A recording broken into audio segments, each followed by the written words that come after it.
को नमस्कार। मैं पंडित ब्रजेश चंद पाठक मनोकामना ज्योतिष चैनल पर आज आपके सम्मुख बिल्कुल रहस्यमयी जानकारी और जिस पल जिस चीज़ की प्रतीक्षा में अभी तक आप थे, वह पल वह समय वह क्षण बिल्कुल सन्निकट है, नज़दीक आ चुका है। यह सिंह राशि के गोचर फल के अनुसार मैं बता रहा हूँ। इसके साथ ही साथ मेष राशि से मीन राशि वालों के लिए कौन सी दशा चल रही है, लग्न की द्वितीय भाव की में आपके लग्न से लेके द्वादश भाव तक का, मेष से लेके मीन राशि तक का जो फलादेश होगा उसका कौन सी दशा चल रही, तो आपको क्या करना चाहिए और उसका क्या फल होने वाला है, यह भी जानकारी देंगे। उसके पहले सिंह राशि वालों को, सभी हमारे श्रोताओं, दर्शकों, यजमानों को, देश विदेश भारत वर्ष के सभी जो हमेशा हमसे संपर्क साध करके पूजा आदि के मार्गदर्शन लेते हैं, ऑनलाइन पूजा आदि कराते हैं, सबको के लिए मेरा नमन, वंदन, अभिनंदन। बार बार आपको मेरी मनोकामना ज्योतिष चैनल पर स्वागत है। मित्रों, आगे बढ़ने से पहले आप जानते हैं कि जैसे कि साल में जो चातुर्मास आता है तो उसमें जो विष्णु जी हैं अपना सारे कारोबार हैंड ओवर कर देते हैं, और इसीलिए आप देखते हैं कि उस समय शिव जी नेतृत्व करने लगते हैं। शिव जी के हाथ में वागडोर आ जाता है, वह उस चीज़ का नेतृत्व करते हैं। उसी तरह से अभी जो शनि 29 मार्च से जो सिंह राशि के अपने मूल त्रिकोण में थे, सस योग बना करके बहुत लाभ बहुत कमाया आप लोगों ने, जिनकी कुंडली में कोई दोष ना हो, जो जिनकी की दशा अंतर्दशा राहु गुरु ये शनि गुरु की चल रही होगी, अपार सफलता आपने प्राप्त की है। जो प्रतीक्षारत हैं, जिनके लिए अभी विलम्ब हो रहा था, उनके लिए अभी और जो समय बिल्कुल आ चुका है।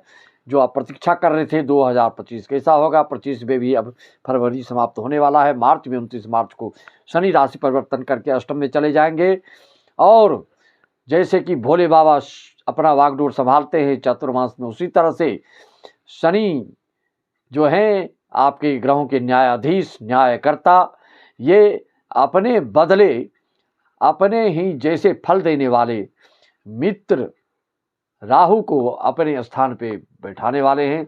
राहु आपके मीन से कुंभ में आने वाले हैं, तो सिंह राशि वालों के लिए राहु सप्तम भाव में बैठेंगे, केंद्र में बैठेंगे, अपने मित्र की राशि में बैठेंगे।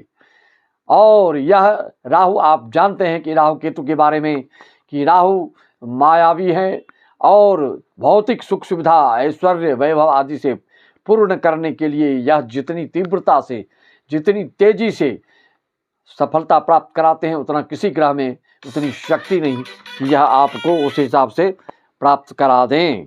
मित्रों, इसलिए आप इस चीज़ को ध्यान दीजिए, राहु को हल्के फुल्के में मत लीजिएगा। जिस सिंह राशि वालों के लिए अगर आपके राहु शुभ स्थिति में हैं, शुभ योग में हैं, तो यह निश्चित तौर पे कि आपको अपार सफलता प्राप्त कराएंगे। यहाँ से सप्तम भाव से आपके राहु दृष्टि डालेंगे 18 मई से, कहाँ पर, पंचम भाव पर। सप्तम दृष्टि आपके लग्न पर, नौवीं दृष्टि इनकी पराक्रम भाव पर, यात्रा भाव पर, देश विदेश से संबंधित भाव पर, आपके परिश्रम उद्यम के भाव पर। इसमें ये लाजवाब फायदा देने वाले हैं। आप कोई रचनात्मक कार्य करने वाले हैं, आपकी जो मौलिकता है वह बिल्कुल प्रखर होने वाला है, विस्तार होने वाला है, उसका एक्सपांसन होने वाला है।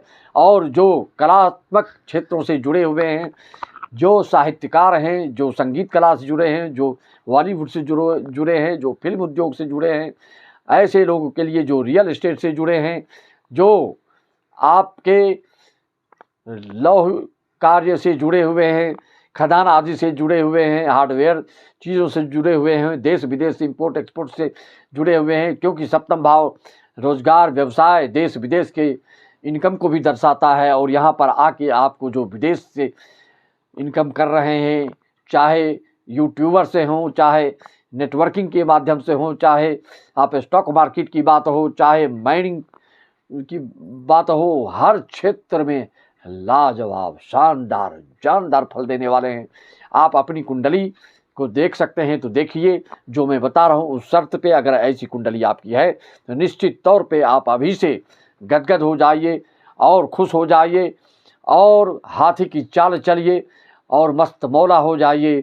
आपके बिल्कुल ऐसे ऐसे कार्य होंगे जिससे कि आप गदगद हो जाएंगे, रोमांचित हो जाएंगे, हर्षित हो जाएंगे और अच्छे अच्छे कार्य को संपादित करने वाले। आपके साथ साथ जो आपसे जुड़े हुए हैं उनका भी अपार सफलता मिलेगी। खास करके जिनकी कुंडलियों में पहले से राहु बैठा हो किसी गलत युति बना करके, तो ऐसे लोग अचानक व्यापार में परिवर्तन भी कर सकते हैं और आप कोई नौकरी छोड़ के उद्योग धंधा कर सकते हैं या उद्योग धंधा छोड़ के नौकरी में हाथ आजमा सकते हैं। आपको बड़े बड़े ऑफर आने वाले हैं, बड़ी बड़ी चीज़ों को आप डील करने वाले हैं। इस तरह से आपके लिए बहुत ही यह शुभ फल देने जा रहा है। वहीं पर जो 4 फरवरी से गुरु आपके मार्गी हुए हैं, यह भी जो 14 मई तक लगातार आपको सफलता ही सफलता प्रदान कराएंगे। जब ये आप 14 मई के बाद जब ये अपनी मिथुन राशि में जाएंगे तो यह आपके लिए आय भाव आ जाएंगे कर्म भाव से, तो यहाँ से भी संतान भाव को देखेंगे, आपके पूर्व जन्म के पुण्य प्रताप को देखेंगे, आपके मनो मस्तिष्क की सोच करने वाले और मौलिकता को बढ़ाने वाले रहेंगे। हर तरह से सब ग्रह आपके अनुकूल होने जा रहे हैं। इसलिए मैंने पहले से 2-3 साल पहले से आपको इस चीज़ का आगाह करा रहा हूँ कि जिसके सिंह राशि वालों की कुंडली अनुकूल है वो लगातार कंटिन्यू 30 साल पर इस तरह के योग ग्रह गोचर जो आपके शनि के गोचर बने थे षष्कोण में बनकर अपार चल अचल संपत्ति, वाहन, मकान, बंगला आदि से भरपूर कर दिए हैं आपको। अभी अब फिर दूसरा सुनहरा अवसर नहला पे दहला, क्योंकि ये नियम है शास्त्र का कि जैन मित्र दुख हो दुखारी तिनहि बिलो कत पातक भारी, निज दुख गिरी सम रज करि जाना, मित्रक दुख रज मेघ समाना। शनि जी जो अपने मित्र राहु को बिठा रहे हैं सप्तम भाव में, तो राहु जी जब आप जानते हैं कि अपने घर के लिए आप उतना चिंतित नहीं होते, 2-4 10-15 दिन के लिए आप दोस्त के यहाँ जाते हैं तो दोस्तों के प्रति आप समर्पण आपके भाव का देखा जाता है। आप अपने घर से ज़्यादा उनके घर को महत्व देते हैं और उनकी कल्याणकारी चीज़ों में आप हाथ बटाते हैं और उनका हर चीज़ से उनके बंदोबस्त करते हैं, उनके पर नज़र रखते हैं, मित्रों की भलाई सोचते हैं। जैन मित्र दुख दो हो ही दुखारी, आजकल की मित्रता वाली नहीं। आप श्रीमद् भागवत महापुराण, श्री रामचरित मानस आदि में देखें कि मित्रता की क्या पराकाष्ठा होती थी। सुदामा कृष्ण जी की मित्रता को देखें। मित्र के लिए जो समर्पित भाव रखता है, और मित्र ही एक ऐसा संबंध है जिससे कि आप हर बात खुलकर कर सकते हैं। और मित्र आपका सही महीने में हो, वो ना कि लोभी हो, लालची हो। सही महीने में जब कोई भी ज़िंदगी में आपको 1-2 मित्र मिल जाए तो आपका उद्धार हो जाता है। उसी तरह से अभी जो गोचर में राहु सप्तम भाव में बैठेंगे, अपने मित्र के भाव में बैठेंगे, तो मित्र के ऊपर ज़्यादा से ज़्यादा ध्यान देंगे शनि, जिससे कि प्रसन्न होंगे। राहु के इस क्रियाकलाप से शनि राहु मिलकर आपको छप्पर फाड़ धन वर्षा कराएंगे।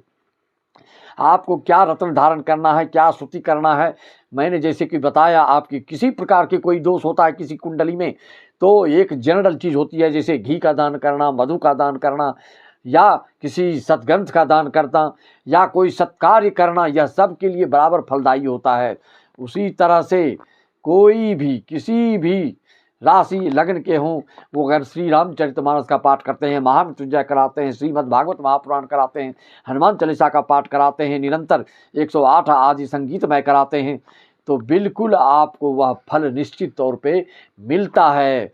जिस पर जिसका जो मन केंद्रित हो जाता है, एकाग्र हो जाता है और उसके लिए बिल्कुल दत्त चित्त होकर भिड़ जाता है, एड़ी चोटी वो एक कर देता है, वह चीज़ आपको मिल की रहती है। इसमें कोई शंका की कोई गुंजाइश नहीं है।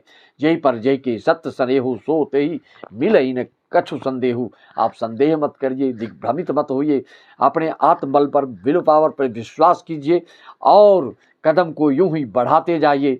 आपका वह लक्ष्य, वह एम, वह गोल बिल्कुल आपके चरणों कदमों में दिखेंगे। इस 2-3 साल में इतनी अपार सफलता आप प्राप्त करेंगे। जो मंत्री आदि पद पर हैं, जो बड़े बड़े पद पर पदस्थ हैं, वह भी निश्चित तौर पे लगातार उत्तरोत्तर वृद्धि आपकी होती चलेगी। मैं अपनी वाणी को ज़्यादा विस्तार न करते हुए यहीं पर विराम करता हूँ। आपके लिए क्या शुभ क्या अशुभ होता है, आपके लिए क्या दिक्कत आ रही, क्या शंका समाधान चाहते हैं, पुत्र से संबंधित, की पत्नी से संबंधित, की संतान से संबंधित, की अड़ोस पड़ोस से संबंधित, की रोजगार उद्योग धंधा संबंधित, जो कुछ भी आपकी शंकाएं हैं उसके परिहार के लिए, उसके उपाय के लिए, उसके मार्गदर्शन के लिए, उसके मेडिटेशन के लिए, उसके रेमेडी के लिए, आदि आदि छोटे छोटे दोष के लिए रेमेडी, और आपके मेडिटेशन से आराम मिल जाता है। कोई ज़्यादा दोष हो, बड़ा दोष हो, अनुवांशिकी कोई पितृ दोष हो, काल सर्प दोष हो, विषकुंभ दोष हो आदि, तो ये किस भाव में बैठे हैं उस भाव के फल को नष्ट कर देते हैं। आदि आदि की जानकारी प्राप्त करने के लिए आप हमसे 501 रुपये देकर सारी जानकारियाँ प्राप्त करते हैं। मैं अपनी वाणी को विराम देते सबको रामा। जय श्याम। ओम नमः शिवाय। जय सच्चिदानंद।